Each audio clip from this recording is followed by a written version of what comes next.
welcome to my YouTube channel. Today I'm gonna show you how to analyze lactate data. Especially I'm gonna talk about fitting lactate curve and lactate threshold. The goal of this YouTube video is to make this plot. So this plot is about lactate curve fitting. So there are 5 types.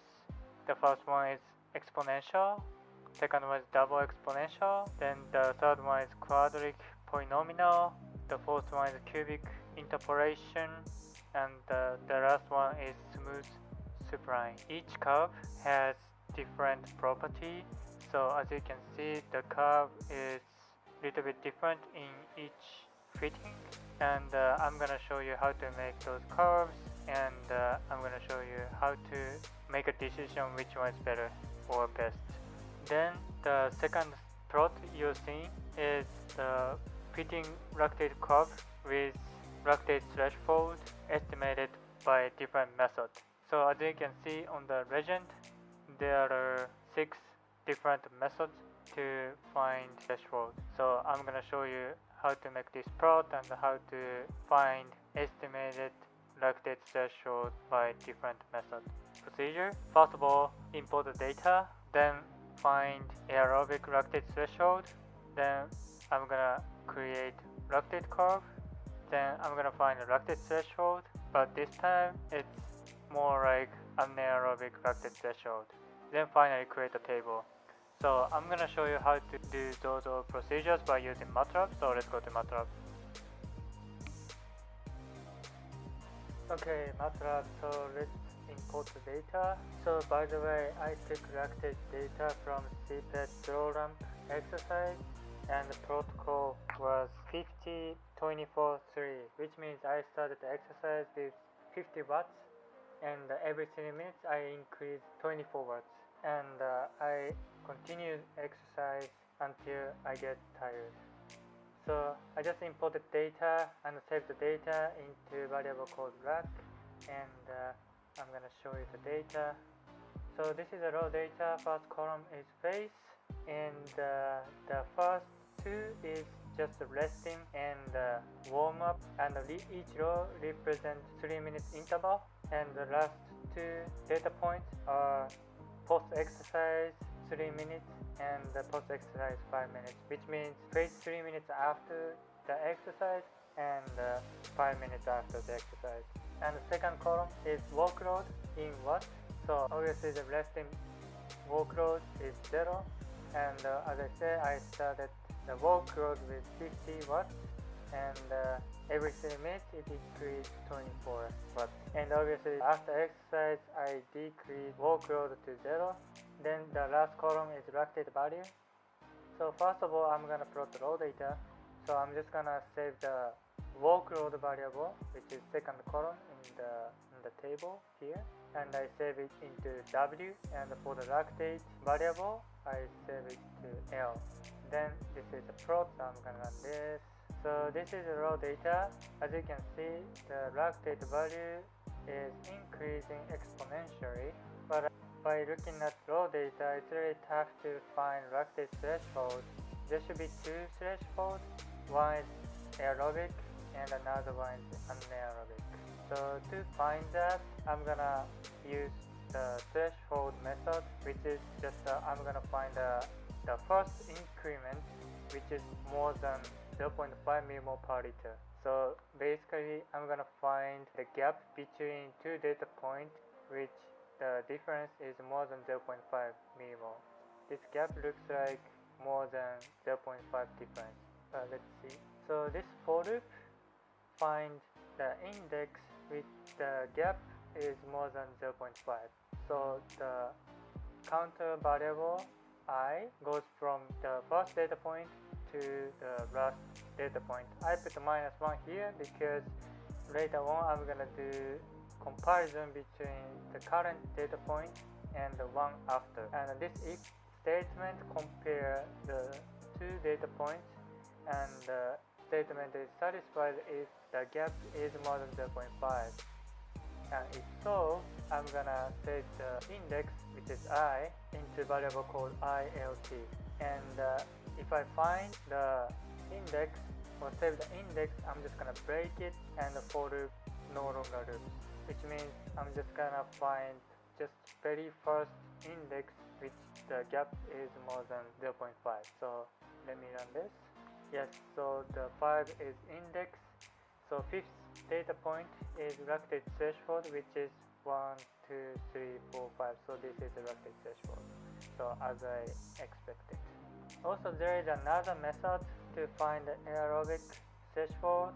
The method is called log method. Algorithm is simple. You just need to log the workload data and the lactate data, and you just plot it. So I'm gonna run this and you will see what I mean.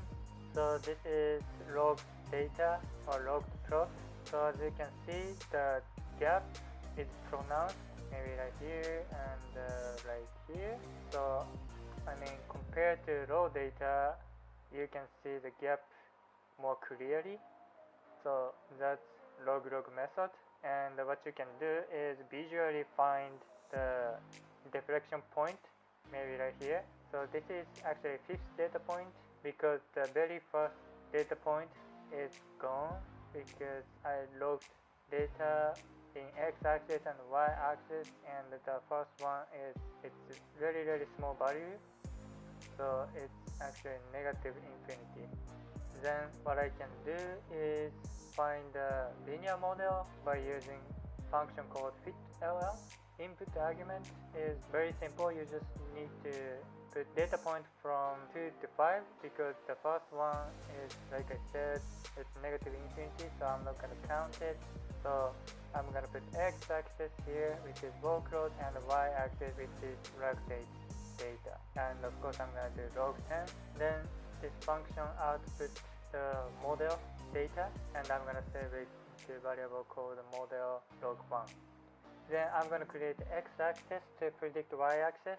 So I want to extend the line little bit because later on I want to find the crossing point between one line and another line. So I am creating one line from second data point to fifth data point, and after that I'm gonna create another linear model from sixth data point to the end data point, and I created two lines and find the crossing point, and the crossing point is aerobic lactate threshold candidate. So that's why I extend the x-axis a little bit, so from 1.6 to 2.4, and the resolution is 0.1, which means that I create sequence of number from 1.6 to 2.4. So first sequence of the number is 1.6, and the second point is 1.7, and 1.8, 1.9, so on until 2.4. So the line should be 1.6 to 2.4 right here. So I'm going to create a line from here to here. Then I'm going to predict the y value by using function called predict. Input argument is just simple, so I'm just going to put the model which I created right here and the x-axis right here.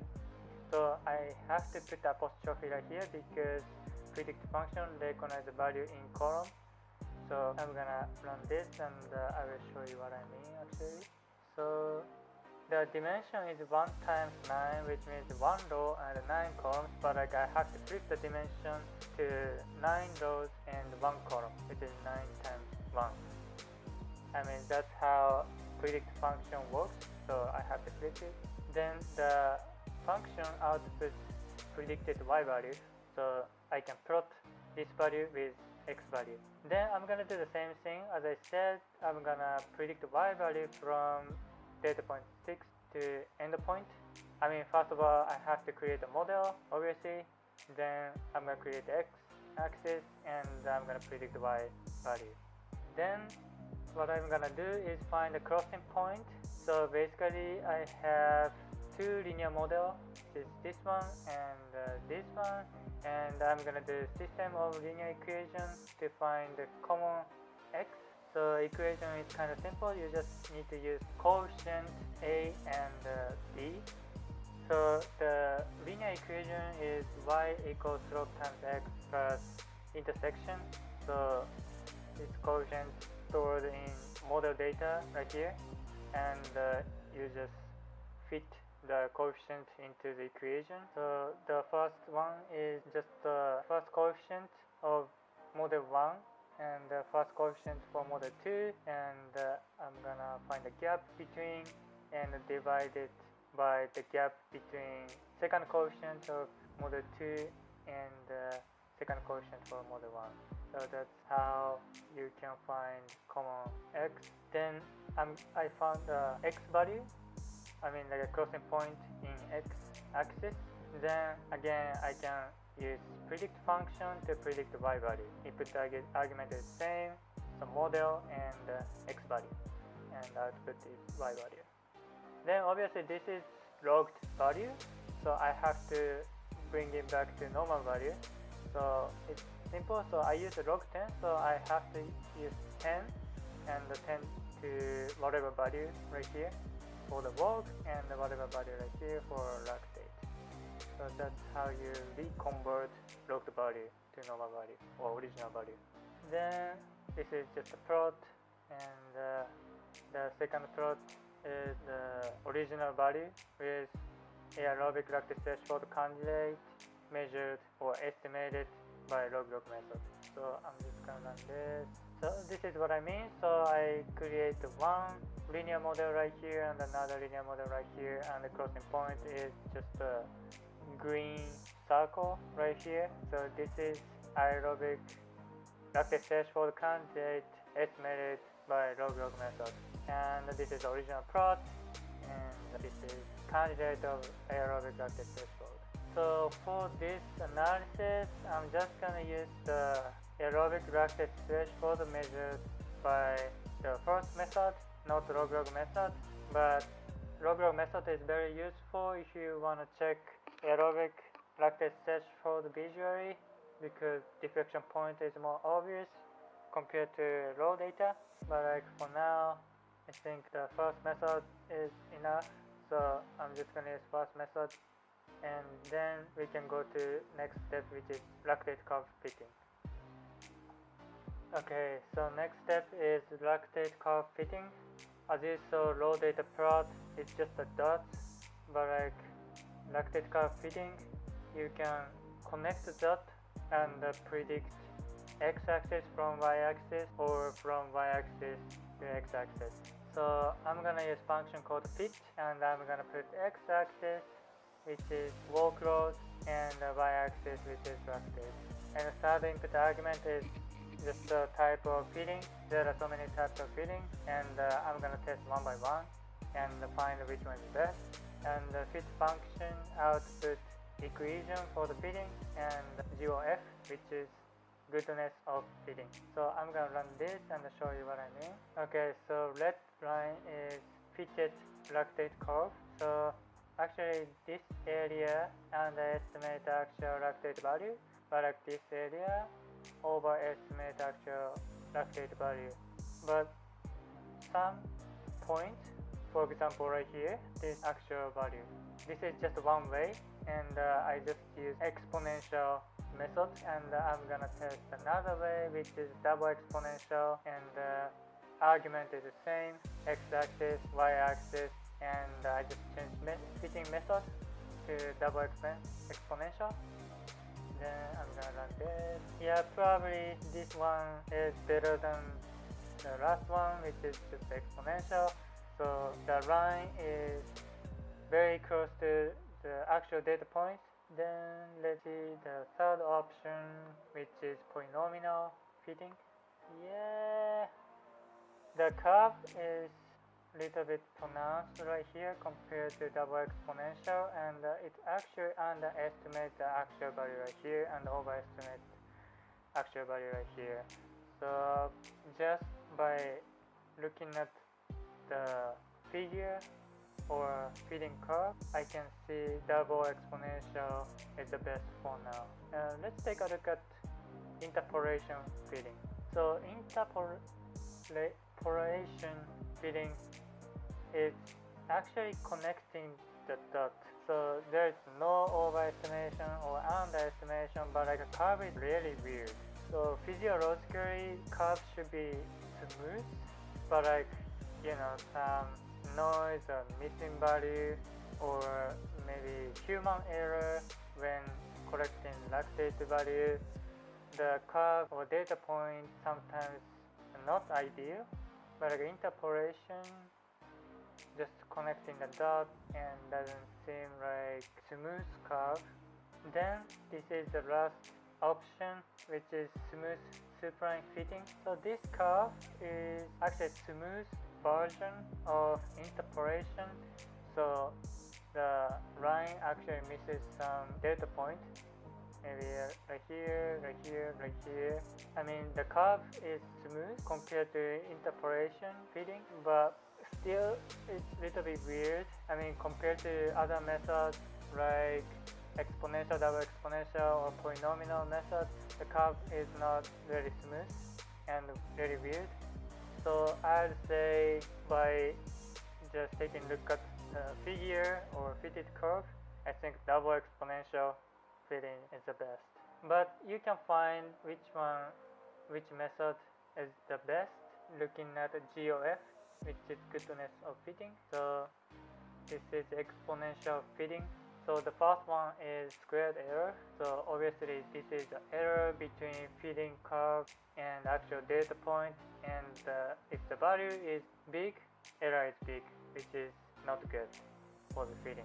And R square is the value to find if the fitting is good compared to actual value, and 1 is the best, and the value close to 1 is better. Then this is adjusted square, so adjusted version of R square, and RMSE, the root mean square error. So this is error as well, so bigger error, the worse. So this is exponential, and this is double exponential, and as you can see, error is smaller compared to exponential, and R square and adjusted square is close to 1 compared to exponential, and obviously the RMSE is smaller as well. How about interpolation? Yeah, this should be 1 because it's just connecting the dot. So R square is 1, and you cannot really adjust because it's perfect fit, and no error and no error. And polynomial, so compared to double exponential, yeah, error is bigger, R square is smaller, and I think RMSE is bigger as well. And double exponential is the best for now. And let's take a look at the supine. Yes, supine fits really good because the estimation started from interpolation, and the line is just smooth. So that's why line was a little bit weird. But like, of course, error is very small, R square is really good value. But I don't think I'm gonna take this lactate curve fitting because the curve is not really smooth like this. So in conclusion, I'm just gonna take double exponential fitting. So this is just a plot for every single fitting, and you saw this plot on my presentation slide. So this is just a comparison of different lactate curve fitting one by one. So as you can see, double exponential fitting is the best. Then we found the best lactate fitting curve. So by using the curve, we can estimate anaerobic lactate threshold by using different methods, which is the next step. Okay, so next step is to find anaerobic lactate threshold, and there are so many methods to find a lactate threshold based on lactate curve. So for this video, I'm gonna show you 6 different methods, and I'm gonna explain one by one. So first one is Mader, and the algorithm or definition of lactate threshold is simple. Just find the workload at lactate threshold is 4 millimole per liter. First of all, I'm gonna create x-axis. It's just workload at the beginning to for end of the exercise. I'm just gonna exclude post-exercise value. So that's why I put -2 right here. Then, or based on the equation of double exponential lactate curve fitting, I'm gonna find y values. So as I said, the equation is stored in variable called f expo 2. So in previous step, I found this model the best, so I'm just gonna use f expo 2 for y value estimation. So this is the equation. So this is function of x. In other words, this is y value, and you just put a, which is the first coefficient, and it's this one 1.097 times exponential of b times x. So x is the workload, so I'm just gonna put workload from the beginning to the end, and the b is another coefficient, which is this one, plus c. This is another coefficient, which is like this here, and multiply with exponential of b times another x, which is just the workload. So I know the equation and I know the coefficient, so I'm gonna estimate the y value by using the equation with x value right here. Then I'm just gonna find y value which is more than or equal 4 millimole per liter. The find function can have second input argument, which I can define how many data points I want, and I just put 1 because I just need the very first one, the y value, which is the lactate value is more than or equal to 4. Then I save the index to IMater, and by using this index I can find lactate threshold in x-axis. So x is this one, so workload. So I'm gonna find lactate threshold in x-axis right here and save it to xmater and do the same thing. So this is all y values, and I put index, then this code output lactate threshold in y-axis. Then this is just a plot, and I'm gonna run this and show you what I mean. So this is estimated lactate threshold by Mader method. So obviously this is 4 millimole per liter broad lactate concentration, and this is lactate threshold. Okay, so next method is called Dieckhout.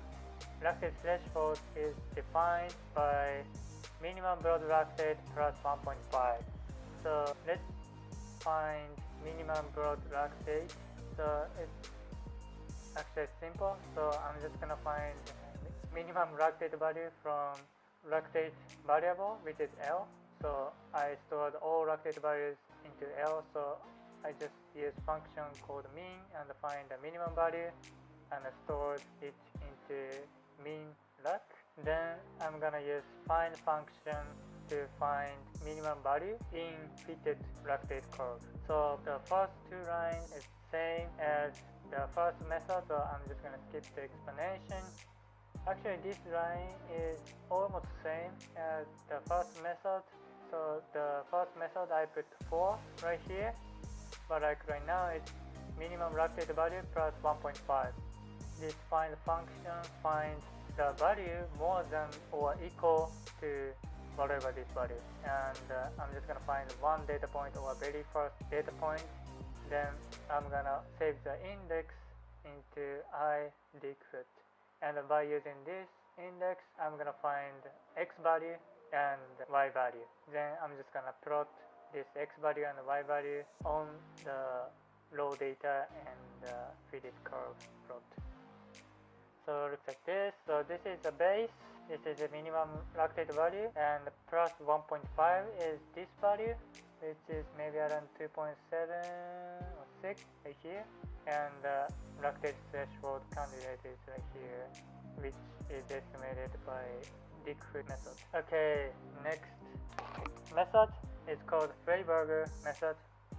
It's kind of similar with Dieckhout, but the baseline is different in this time I'm gonna use aerobic lactate threshold, which I found it very beginning of the course. So I found aerobic lactate threshold by using this code, and the definition is just the first increment of lactate, and it should be more than 0.5 millimole per liter, and whatever the value plus 1.5. So the first line, second line are the same, and the third line I'm gonna find lactate value by using the index, which I found right here. I think it's 5. So index is 5. So I'm gonna output lactate value in the 5th data point and save it to LT. And the 4th line is really similar with the last method. So I'm just gonna use find function and find the value which is more than or equal to aerobic lactate threshold plus 1.5, and I'm gonna find the very first data point and save the value or index into iFreiberger. And by using this index, I'm gonna find the x value and y value, and I plot the x value and y value. So I'm gonna do this. Okay, so this is aerobic lactate threshold candidate. I found it very first step, and whatever its value plus 1.5 is lactate threshold candidate estimated by Freiberger method. So it's right here. Then I can go to next method, which is called Dmax. So lactate threshold is the biggest distance between a line from the first to last data point and lactate curve. So it's a little bit complicated, but I'm gonna explain one by one. So the first line, second line the same, and by using the first data point and the last data point in x-axis and y-axis, I'm gonna find the slope of the line, because I have to find the line from the first to last data point. So I'm gonna subtract the first data in y-axis from the last data in y-axis and divide it by the gap between the first data point in x-axis and the last data point in x-axis. So basically this is the slope of line, and I'm gonna set the value into slope Dmax, and I'm gonna find the intersection of the line. So equation of line is y equals slope times x plus intersection, which is b. So I'm gonna convert this equation to b equal fitted value minus slope times w. So fitted value is y and w is x. So y intersection of Dmax method is equal to fitted value, which is this one, minus slope Dmax times walk load. And I use the point of the last value, so that's why I put m as the index of y-axis and x-axis. Then I find y intersection. Then by using the intersection and the slope, I can find the linear line from the beginning of data point to the last data point.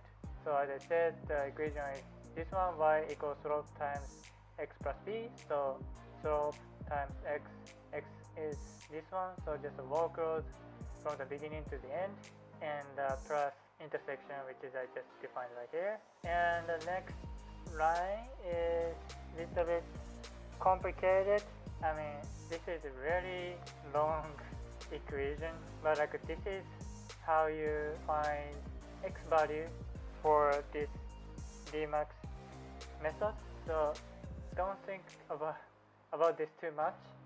So you just put the slope and the fitted line coefficient.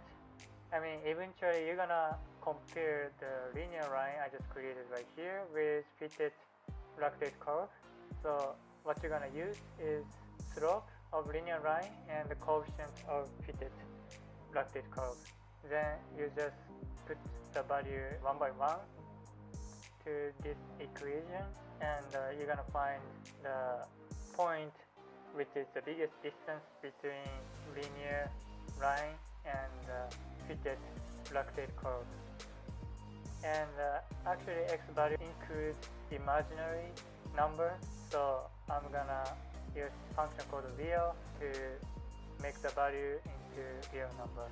Then by using x value, I'm gonna find y value, and like I said, equation is in here, this equation, and I'm gonna use this coefficient to find the y value from x value. Then I'm gonna plot the x value and the y value, and after I run this, you will see what I mean. So this is a linear line from the beginning to the end, and I'm gonna find the biggest distance between linear line and lactate fit curve. The distance should be perpendicular to this linear line, and as you can see, probably this point, the distance is the greatest among other lines, like this, and this is the biggest. So this is Dmax method, and next method is just a modified version of Dmax. So instead of the line from the first data point, I'm just going to use lactate threshold, which I defined very beginning of this code. And the first line is same, second line is same, and the third line I'm going to find the index of aerobic lactate threshold in fitted curve.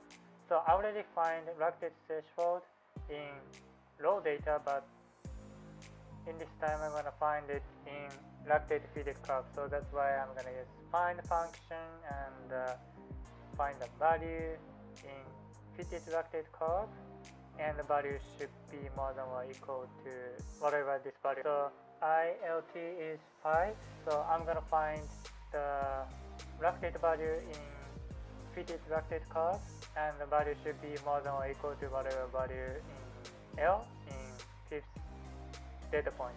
And I'm just gonna find the very first data point, and I stored it into I fitted LT. And again, I'm gonna find slope equation is the same, but instead of using the first data point, I just use the lactate threshold data point, which is here, this one, and this one.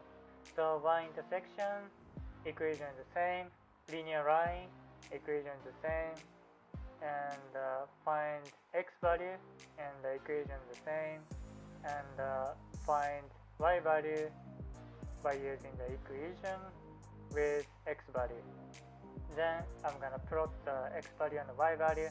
So this is what I meant. So this is lactate threshold, which is the fifth data point, and I'm gonna create a linear line from lactate threshold to the end of the exercise. And again, I'm gonna find the biggest distance between linear line and the lactate fitted curve in perpendicular wise. So probably this one. And this is lactate threshold candidate for this method. And I'm gonna go to the next method. Next method is a little bit weird. Definition of lactate threshold in this method is the sharpest linear line from recovery lactate to fitted value. So actually this method is called Kinderman method, and I'm gonna explain one by one. So first of all, I have to use post-exercise lactate values, so I'm gonna include all workload and lactate value. I mean even the last one and the second last one. So workload is actually 0 in the second last one, the last one, but like for the plotting purpose, I'm just gonna put imaginary workload, which is just the last workload plus 24 and 48, because the workload increase is 24 watts per 3 minutes. So 24 increase from the last exercise and the 48 increase from the last exercise workload value. Then x-axis is set. Then again, I have to find fitting, because I just included post-exercise value. So I'm gonna find which fitted line is the best. So this is exponential fitting. So as you can see, I added the second last data point and the last data point and exponential feeding underestimate actual value and overestimate actual value right here, and that doesn't really fit the value right here, so I don't think this is the best. And a double exponential, it's okay, so underestimate the data point right here, and that doesn't really catch the data point right here, especially after the exercise, but still better than exponential feeding. And the polynomial, okay, it doesn't catch this curve right here, obviously, and this is superline feeding. So I didn't do interpolation feeding because it's obvious, it's just connecting the dots, so it doesn't really create smooth curve.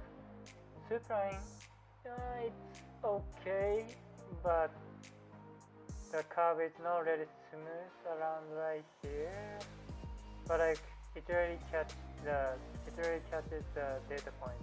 But again, I think I'm just gonna use double exponential.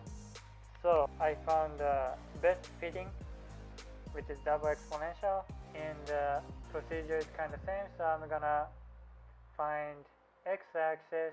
In this time, I'm gonna create a sequence from the first data point in the x-axis, which is workload, to the very end, and by using the equation I found right here, f kinder expo 2, I'm gonna create y values right here. So procedure is the same, but like the variable is different, so just don't confuse it.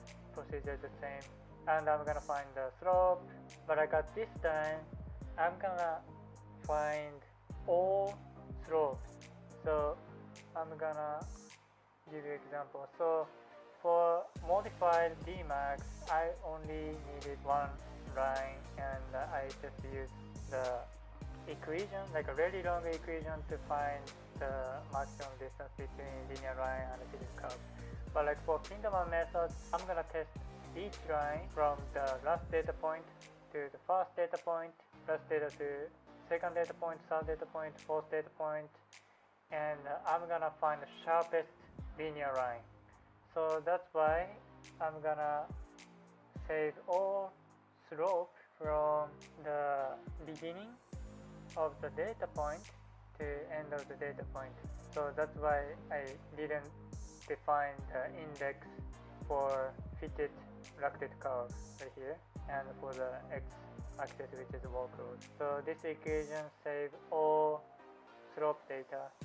Then I'm gonna find the maximum slope because I only need sharpest slope, which I mentioned right here.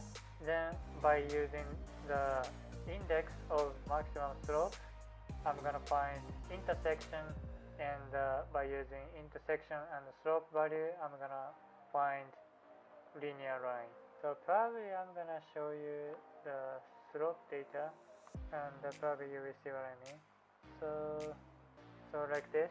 So data dimension is 1 times 289 because there is 289 data points in x-axis and the y-axis, and I'm gonna find the maximum value in this slope variable.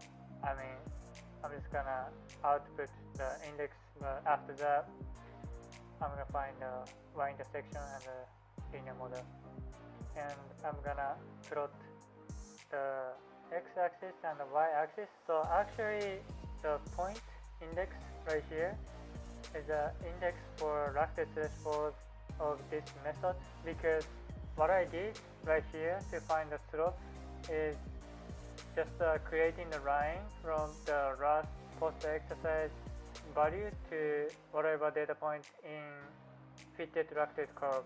So the index I found right here is actually the index for anaerobic Lactate threshold in this method. So actually I'm gonna run this, and I will show you what I mean. So this is what I mean. So like this is the sharpest linear line from the last Lactate value during this testing to fitted Lactate curve. So what I did is I connect the dot and create a line like data point by data point. So the first data point would be this one, and the line should be like this, and the second data point like this, and the third, fourth, fifth, and as you can see, the line is getting sharper and sharper and sharper, and until the point probably right here, the line gets sharper. But like after this point, line becomes less sharper. So like this, like this, like this, like this, and eventually it gets flat and goes to negative value. So this is the sharpest linear line. And as I said, I tested every single data point. So the index of the point is actually the point for the lactate threshold in this method. So that's why I use this index to find x value lactate threshold and the y value lactate threshold. And as you see, the green asterisk was the lactate threshold in this method. And this is just a code to plot all lactate threshold candidates. So the red one is Mader method, yellow one is modified Dmax, black one is Freiberger, green was Bigfoot, and the purple one is Dmax, and the light blue one is Kinderman method. So Kinderman method is not on the line because I used a different lactate curve. If you remember, I just included the last two lactate value, which is post-exercise lactate value, and the curve was a little bit different, so that's why the value is not on the line, but like, yeah, still close to the line. And as you can see, different method, different lactate threshold. So it's really up to you which method you're gonna use, but like you have to stick to one method. Otherwise, the value overestimate your actual lactate threshold or underestimate lactate threshold. Then finally create a table. So I'm just gonna create the name of the column. So I'm gonna include workload value and lactate value for each method. So that's why I put workload for Mader, lactate for Mader, workload Bigfoot, and lactate for Bigfoot. Then I'm just gonna use the function called table and put all values. I mean, x value is workload and y value is lactate. So like I put x value for Mader, y value for Mader, x value for Bigfoot, y value for Bigfoot, and so on and so on. And I put the name variable I just created right here and create a table. Then write a table function to export this table in Excel file. So if I run this and table result, so you will see the lactate threshold value of all methods I explained. So what can you do with this table is just use workload. For example, like workload for Mader, so 205 is your anaerobic lactate threshold. So if you want to train your aerobic capacity, you can use 205 watts to train your aerobic capacity. So that's how you can use this table. And yes, that's it. Thank you for watching my video, and I'm gonna put this MATLAB code and lactate data on my blog so you can play around, and see you next time.